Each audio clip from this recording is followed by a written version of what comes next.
Hi there, everyone. It's Marc Laurenson here from Sydney Astrology School. Thanks for joining me as we look at the month of September 2025, which is an eclipse month.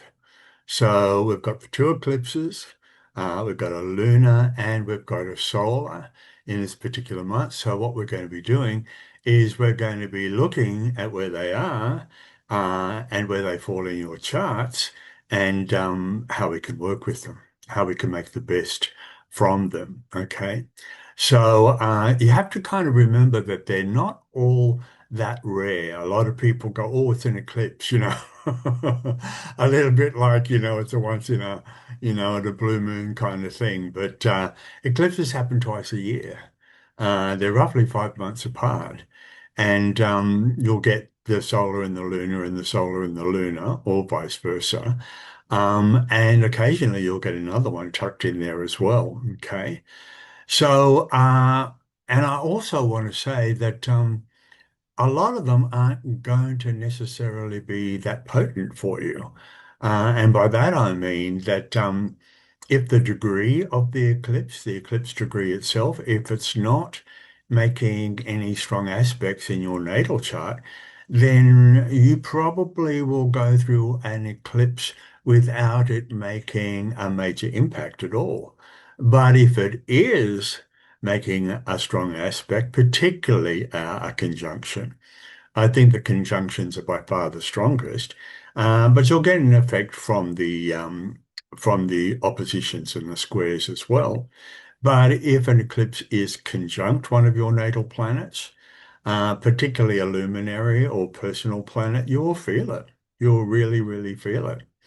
Particularly in the house that it's going to fall into in your chart as well. Okay. So, as I said before, if it's not making an aspect to any of your planets in your natal chart, just look at the house that the eclipse will be falling into. So the eclipses we're having this month are in Pisces and Virgo. So look at the houses that have Pisces and Virgo in them. And I'm a Placidus astrologer. I use Placidus houses. So therefore, if it's Virgo, it's going to be at the tail end of Virgo, this particular solar eclipse. So just look at the house that has 29 degrees of Virgo in it. Okay.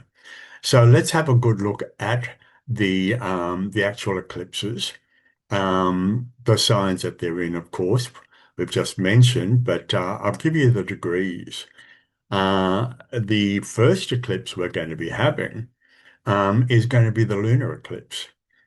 And this is going to be a Pisces lunar eclipse, and it's going to be at either on the sorry at the on the 7th or the 8th of September, depending on where you live in the world. Okay, and it's going to be at 15 degrees of Pisces. So you're going to be looking at 15 degrees of Pisces in your natal charts, where it lands, and does it make any aspects? Strong aspects, the Ptolemaic aspect, particularly the harder ones, particularly the conjunctions, the oppositions, and the squares. Okay. So 2 weeks later, on the 21st or the 22nd of September, depending on where you are in the world, we're having a solar eclipse. We're having a solar eclipse at 29 degrees of Virgo. Okay. So, being the anaretic degree, the 29 degrees is the anaretic degree. It's the final degree of a sign. There is something a little tiny bit more intense or a little tiny bit more urgent about getting this eclipse done. Now, again, look at your natal charts. Where is 29 degrees of Virgo in your natal charts? Does it make any strong aspects to planets in your natal charts? Because if it does, then it's going to mean something to you. But if it doesn't, then just take in, as I said, just take in the house. Now, looking at the house, if it's not making any strong aspects and looking at the house that it falls into, I'm not going to make a big deal of this. I'm not going to actually do a big song and dance about it because really that particular house might just feel slightly energized with this, with the energies of Pisces and the energies of Virgo. Okay. So there's so much going on in the sky, and your chart is probably getting affected big time by other things. So it might kind of, get swamped by a lot of the other stronger stuff that's going on for you. Okay. So when we're looking at an eclipse, we have to remember what they actually are. Okay. So the solar eclipse is when the moon is shrouding the sun. And then, of course, it gets revealed again. And a lunar eclipse is when the Earth is shadowing the sun, and then it gets revealed again. So there is a feeling of something um, being disappearing, or something being shrouded, as I said, and then all of a sudden a renewal of sorts, or a brand new understanding of something kind of emerges. And I feel that's really, really important to understand with eclipses, because a lot of people say, oh, they're about beginnings and endings, and it sounds a little bit spooky when it's talked about that way. But it is about beginnings and endings, but I don't want to actually make it look like an ending of something in a way that makes it feel too final, because the whole idea of an eclipse is that something that's probably done what it's had to do, or something that's not working for you anymore, or something that does need a complete makeover of sorts, is happening, okay? And you're coming out the other side of it, hopefully better for it. So we've got to keep that in mind for sure. Now, how long does an eclipse last? Well, that's up to the astrologer. Lots of astrologers talk about different timing for eclipses, but for me, it's always been a good 12 months. If you have an eclipse that's conjunct your sun, for instance, then that whole kind of dynamic, that whole kind of space that the eclipse is taking up, can actually last as long as a year. It could be eventful for, in any time, in that 12-month period. Okay. But as I said, it's going to be up to the astrologer. Some astrologers reckon it's a shorter period, others go for a little bit longer. So it's an arbitrary thing. Okay. You've also got to remember with eclipses that eclipses are nodal. They're nodal. The nodes are very, very close to the eclipse. They're within 18 degrees of the eclipse. So you're going to have a north node or a south node eclipse. And the nodes are going to say something. The nodes are going to have a big effect on the kind of eclipse and what to expect from the eclipse. Okay. So let's get stuck into them. Let's get stuck into the first eclipse we're going to have. And the first eclipse we're going to have is the Pisces eclipse at 15 degrees of Pisces on either September 7 or September 8, as I said, depending on where you are in the world. So it is a north node eclipse. The north node is very, very close to the eclipse. So what is happening here? So if you've got planets in very strong aspects, particularly Ptolemaic hard aspects, to 15 degrees of Pisces, you're going to be going through roughly for the next 12 months, you're going to be going through a releasing or a letting go process, okay? Now, a lot of people might be saying, well, doesn't an eclipse do that anyway? Well, to a certain degree, yes, it does. But I want to go down the road of saying this is going to be even more pronounced on the level of, I want to say, more of a level of a need to come into a state of inner peace. That kind of trust, that kind of ultimate trust that we have in the flow of something, getting out of the way, releasing our grip on something. that feeling of allowing it to do what it needs to do. This is so, so important with this particular eclipse. It's a North Node eclipse. So we're heading into new territory with this. And I want to say that we might have to let go of old illusions or old fantasies or old dreams that aren't doing us any good. Some of the things that we live in, some of the things that we talk ourselves into, or we fantasize about, or whatever, are kind of keeping us stuck. They're kind of keeping us in this kind of Disney-esque holding pattern that doesn't allow anything really to move forward. And what I want to say about this eclipse is that new dreams are trying to come through. New dreams, because really Pisces, when it's played well, is all about possibility. It's all about potential. It's all about that feeling, that boundaryless feeling of anything can happen. And so maybe your dreams or your fantasies, and they're not necessarily always going to be good ones either, by the way, are holding the natural flow of something back. The natural flow of something is probably wanting to move in the direction of something that has a kind of like an understanding of something almost organically ready for you. And maybe there's a part of you that just needs to get into the understanding of the faith or the possibility of something like that happening, rather than meddling or controlling or wanting it to look like something or needing guarantees. It's that feeling of you actually going, no, I want my life to look like this or feel like this, and I'm going to get out of the way. I'm just going to get out of the way. I'm just going to believe it. I'm just going to trust it, and I'm just going to allow it to happen. Okay. So I want to say that would be one of the major, major things to be conscious of if you're getting affected by that eclipse.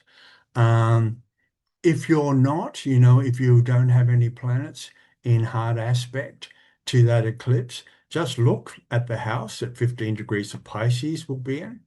And that particular area of life may actually have something to say about what I've just talked about. Okay. So I'm going to share the screen uh, so we can actually see the eclipse in a chart. Okay. Can everybody, isn't that funny? I was going to go into a class then. Can everybody see that? You can see I teach and teach and teach, don't you? Okay. So here's the eclipse at 15 degrees of Pisces. There's the sun and the moon directly in opposition. There's the node. See, the node's only 3 degrees away, the north node. It's very, very close. But I always look at, and of course, everybody, all astrologers look at the aspects to an eclipse. And the only aspect I could really find um, was this really interesting one. And it looks like, to me, it's kind of a yod. And when I say kind of a yod, um, Venus at 15 degrees of Leo is a very, very tight quincunx, exactly a quincunx. But Mars, people would go, isn't that a bit wide? It's 20 degrees of Libra. Isn't that a bit wide for a quincunx? Well, kind of. It is more of a quincunx to the North Node. But I couldn't help it. I couldn't help but bring this in because even though it is 5 degrees away from the moon by quincunx, I can't help but think that there is something going on here. And these two planets are playing in support of the eclipse because when you're looking at a yod, the two planets in sextile have to work together for the pinnacle planet, which in this case is going to be the moon. to do its thing. Okay. So here we have Venus in Leo and we have Mars in Libra. Okay. So I'm getting a connection here already. This is very fire and air, isn't it? And we've got Venus Libra energy. We've got a Marsy Leo energy. So we've got the rulership with Venus in Leo. Sorry, Venus and Libra. They're kind of understanding each other through rulership. Um, Mars and Leo aren't in rulership, but they are definitely both strong fire energy. Okay. So here I can actually see a lot of this getting played out in relationship, can't you? Um, it is when I see Mars or Venus doing their thing together, it's always getting played out between people. It's always getting played out in personal relationships. So maybe there's something to do with that within the eclipse as well. Relationships are going to be a big, big part of the eclipse, I imagine. And I want to go down the road of the equality in relationships, where that lands for you. How are you feeling on the level of your value and your worth? Venus in Leo is very, very in touch with that. Where are you with your value and your worth within your relationships? Where is the balance in your relationships? Do you feel that there is a fine balance going on in your relationships for sure? And I want to go down the road of what relationships, the value of your relationships. What value do you put on your relationships? And is there changes that need to be made there? Is there changes that need to be made between you and other people? How much are you getting towards how much are you giving and vice versa? That kind of stuff will come into it for sure. So I've got a feeling balance, value, relationships of all sorts, other people will definitely come into the story around this particular eclipse. Okay. So it's interesting, isn't it, to see that yod taking shape there. Okay. So let's talk about the solar eclipse. Now we're going to wait another couple of weeks, and September 21, 22, depending on where you are in the world, we're going to have a solar eclipse. And it is going to be at 29 degrees of Virgo. Okay. Now this is interesting because there is a 2 week gap, as there always is between eclipses. But what I want to say about this, because Pisces is that part of us that's allowed things to kind of free up a little bit, allowed things to give the energy space to move. And what's happening here with 29 degrees of Virgo, there is a kind of like a feeling of having to pull everything into line now. So again, it's really lovely in a way to be able to trust the flow of something and allow it to do its thing and uh, to be open to possibilities and potentials. But Virgo is actually saying, what are you going to do with it? What are you going to do with it? It's a lovely notion, it's a lovely idea, but Virgo is saying, well, we're here on the Earth plane, and we've got to make sure that what we're doing is going somewhere and is effective and is useful and practical.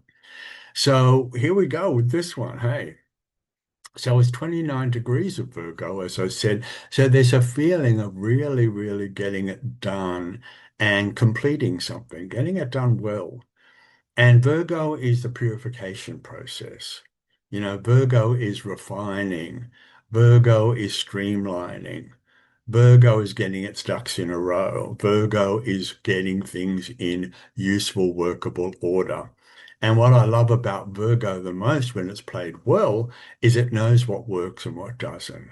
Okay. So it draws a line between that. It draws a line between, that goes in the crap box, That's getting thrown out. That's good. I'll keep that. I'll put that in the keep box, and that can go somewhere where I can, where I can use it. So this is what's going on. Basically, this is what's going on. Your life is being refined. You're actually sitting down with with your two boxes, and you're looking at your life on the level of what works and what doesn't, what's useful and what's not. And this is not just things out there. This is you. This is you. This is what's going on in my head, what's going on in my heart, what's going on in my feelings that are not, that are wasteful or holding me back or just plain old, it's just dirtying up my life. That feeling of a whole lot of, you go into a room and there's crap everywhere and you go, oh my God, how can I work in here? It's that feeling of cleaning all that up, and it's cleaning it all up in you, okay? And so this is so interesting because, as I said, it wants to do something. It wants to work at something. It wants to put the rubber gloves on and get the job done. And so possibly the new dream that you're creating in Pisces, that feeling of being able to see the potentials or see opportunities or get excited about something, that looks really, really it's like our mission of sorts that is God-given, it's gifted to us in a way, is now being put into a place in us where we can actually do something really important, really practical, really useful, really helpful, really healing. And I want to say really of some kind of aid and assistance. There could be some teaching going on in here too. You need to be able to do that. So if you've got planets at 29 degrees of the mutable signs, then you're going to be hit by this particular eclipse, full on, full on. And people are going to say, what's your orb? People love that one. What's your orb? What's the orb going on here? I want to say the orb for eclipses, 2 degrees, 3 degrees. I'd open them up that wide, you know. I think that's good. I think that's a good, I think any wider than that, we're heading into territory, but I think 2 degrees, the closer the better, for sure. The closer the better is really what it's about. But if you've got something within 2 or 3 degrees, an aspect I'm talking about of that 29-degree Virgo, um, yeah, yeah, it's going to be strong. It will definitely play out. So let's have a look. So there it is, 29 degrees of Virgo. And what I'm noticing, the main thing I'm noticing is the only aspect is the opposition to Saturn. Okay. So this is super, super important because when a planet comes into opposition with a solar eclipse, you're going to uh, pay a lot of attention to it because, that planet is going to work in a way, um, in a kind of a challenging way. And when I say a challenging way, I don't mean it to sound bad, but I am meaning that you're going to have to sit up and take notice, particularly Saturn. Okay. So everything that I just said about the Virgo energy, and what the Virgo energy will mean for people, particularly for people who've got aspects in their natal chart to that, we're going to bring in the planet of responsibility. Okay. So here we have a planet that's actually saying you have to take responsibility, basically, for the boundaries in your life. You have to take responsibility for what you're letting in and what you're keeping out. Okay. This is a very boundary conscious eclipse. This is about us being able to be very discreet and very discriminating, knowing what works and what doesn't. You know, that kind of feeling of I have to be disciplined enough, I have to be focused enough, I have to concentrate. I basically have to be on my own case with how much of my life um, I'm I'm in control of. I am I letting things into my life um, that are making things worse for me or that are creating difficulty for me in some kind of way? And am I letting that happen?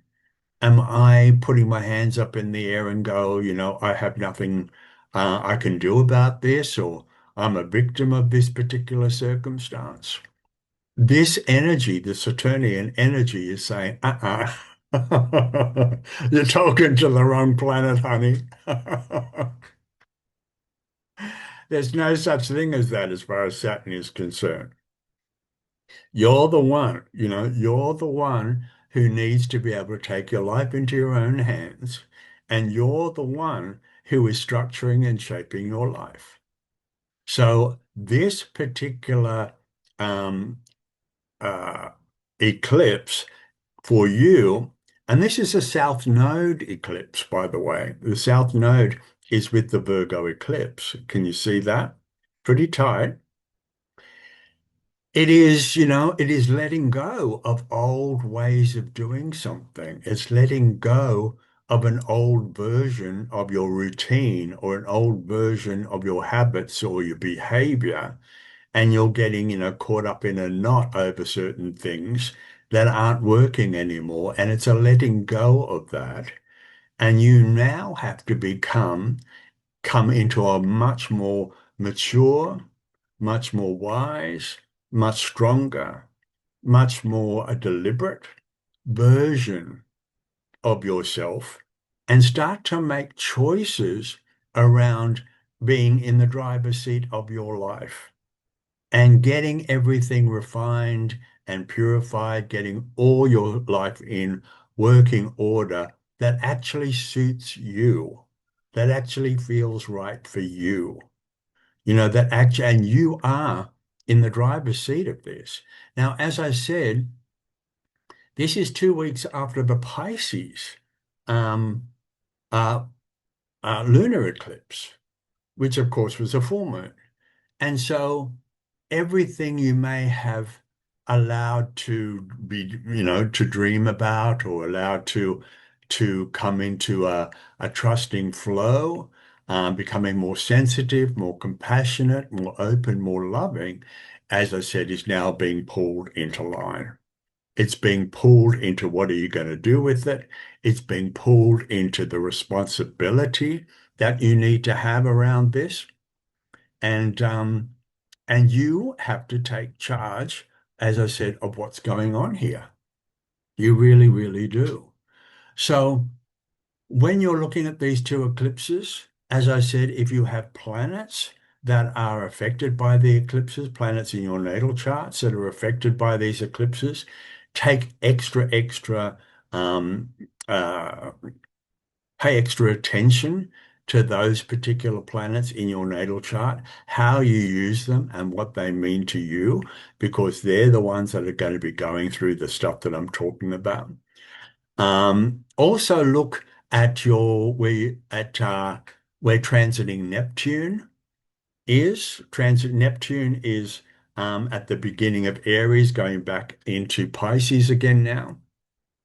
Look at where that is in transiting through your natal chart, because that's the ruler of the lunar eclipse. And look at where transiting Mercury is at the moment too, because that's going to be the ruler of your solar eclipse. Okay. So where they are transiting through your natal chart, take heed, because those particular areas, those particular houses will be affected as well. Okay. So there we go. That's the eclipses for September of 2025. And it looks to me, it feels good. It feels like a really, I want to say it feels like it's got a lot of heart. It's got a lot of love. And I love the idea of being able to pull it all into line and get it working, get it happening. And there's a little tiny bit of us, having to be in the mix and making sure that, our dreams really can come true.